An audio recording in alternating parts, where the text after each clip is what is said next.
Bharatiya Janata party ने राज्यसभा में अपने उम्मीदवार किशनलाल पवार को मैदान में उतार दिया है। कल बीते दिन उन्होंने अपना नामांकन भरा। हमारे साथ मौजूद है किशनलाल पवार, उनसे बात करेंगे। सर, पहले तो कैसे देखते हैं आपको मैदान में उतारा है? मैं सबसे पहले देश के प्रधानमंत्री नरेंद्र मोदी जी का, हमारी भारतीय जनता पार्टी के राष्ट्रीय अध्यक्ष जेपी नड्डा जी का, अमित शाह जी का और केंद्र सरकार के सभी वरिष्ठ नेताओं का, केंद्र सरकार के संगठन का मैं बहुत बहुत धन्यवाद करता हूं कि मेरे जैसे छोटे से अनुसूचित जाति के एक कार्यकर्ता को राज्यसभा में भेजने का काम किया है। ये काम केवल भारतीय जनता पार्टी ही कर सकती है, क्योंकि हमारे दीनदयाल उपाध्याय जिन्होंने कहा था कि अंत्योदय जो लाइन में सबसे पिछला व्यक्ति है उसको आगे लेकर आए, इसलिए भारतीय जनता पार्टी ने अनुसूचित जाति को बहुत बड़ा सम्मान दिया है। क्या मुद्दे रहने वाले हैं? आप राज्यसभा आपके लिए एक तरीके से क्लियर है, बिल्कुल आप राज्यसभा पहुंच जाएंगे। 40 विधायक आपके पास, 31 की जरूरत होती है, तो क्या क्या मुद्दे रहेंगे? हरियाणा प्रदेश में कोई मुद्दों वाली बात नहीं है। जो केंद्र सरकार की योजनाएं, हरियाणा प्रदेश की योजनाएं हैं, केंद्र की सरकार की योजनाओं से, हरियाणा सरकार की योजनाओं से सभी लोग खुश हैं। लेकिन एक इशू जरूर है, जिस प्रकार से SYL का मामला है। SYL हरियाणा प्रदेश के लिए जीवन रेखा है, लेकिन मैं 91 से लेकर 7 चुनाव में लड़े, 25 साल में विधानसभा में रहा हूं। मैंने 5 मुख्यमंत्रियों का कार्यकाल देखा है, लेकिन हर सरकार में SYL की बात तो करते हैं, लेकिन धरातल पर किसी ने काम नहीं किया।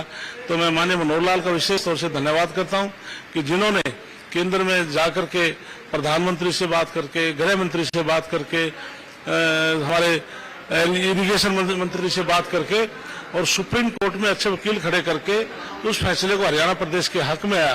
दमखम के साथ जो है राज्यसभा के अंदर SYL का मुद्दा रखा जाएगा। मुद्दा हरियाणा बीजेपी तो पहले ही इसको दमखम के साथ और केंद्र सरकार की तरफ से डायरेक्शन आ चुकी है।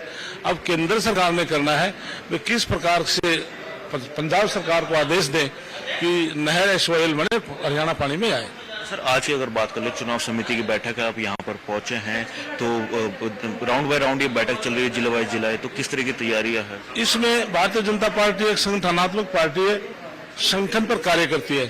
पूरे देश में हमारे 18 करोड़ कार्यकर्ता हैं और भारतीय जनता पार्टी जब भी कोई फैसला लेती है कार्यकर्ताओं से पूछकर लेती है। इसलिए जो ये वरिष्ठ जो लोग हैं, ये धरातल पर जाकर के मीटिंग करके, छोटी टोलियों मीटिंग करके सभी से मिलकर आए हैं। अपनी रिपोर्ट आज प्रस्तुत करेंगे, जो हमारा चुनाव कार्य समिति है वो उसका डिसीजन करेंगे। कांग्रेस ने बीते दिन सिंबल पे चुनाव लड़ने से इनकार कर दिया। सिंबल पे कांग्रेस चुनाव नहीं लड़ रहे हैं, कैसे देखते हैं इसको? इसमें कांग्रेस पार्टी अपने आप को टूट चुकी है, उनमें दमखम नहीं है। तो भारतीय जनता पार्टी में दमखम है, वो सिंबल पे चुनाव लड़ सकते हैं, बगैर सिंबल भी लड़ सकते हैं, क्योंकि हमारा पन्ना प्रमुख तक गठित है, बूथ कमेटी गठित है।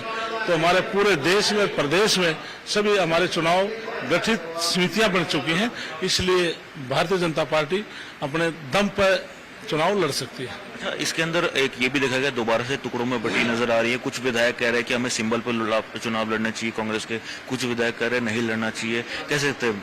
कांग्रेस पार्टी कभी इकट्ठी नहीं चलती। जब भी चुनाव आते हैं तो जिस प्रकार से 4 दिशाएं होती हैं, पूर्व, पश्चिम, उत्तर, दक्षिण, ये 4 दिशाओं में एक एक मुख्यमंत्री कैंडिडेट तैयार करते हैं। जिस एरिया में जाएंगे उस मुख्य कहेंगे आपका इलाका मुख्यमंत्री होगा, दूसरी दिशा में जाएंगे तो ये होगा। तो कांग्रेस पार्टी कभी एक नहीं हो सकती, बिखराव रहता रहेगा।